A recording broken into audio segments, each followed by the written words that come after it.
во порти и свила, и секој ден се веселеше раскошно. Беше исто така еден сиромах кој ме Лазар, кој лежеше струплив пред вратата негова. И сакаше да се нахрани со трошките што паѓа од трпезата на богатиот. И кучињата доаѓа и ги лиже раните негови.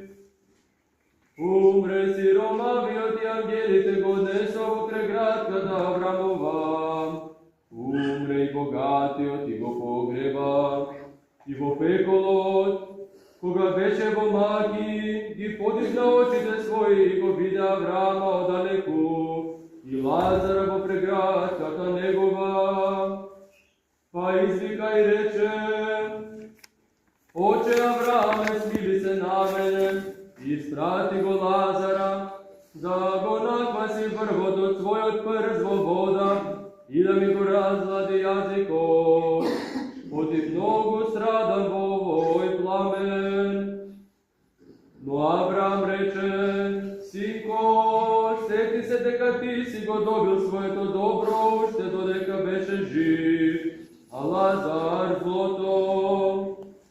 Сега пак тој се утешува, ти страдаш.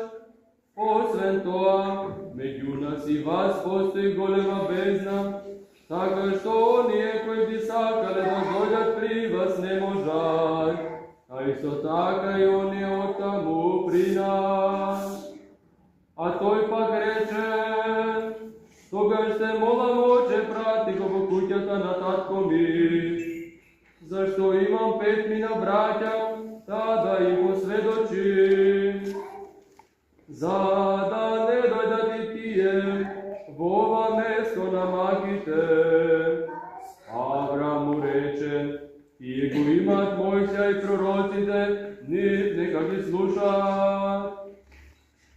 А тој рече: Не, Оче Аврааме, туку ако некој од мртвите отиде при нив, тогаш ќе се покајат.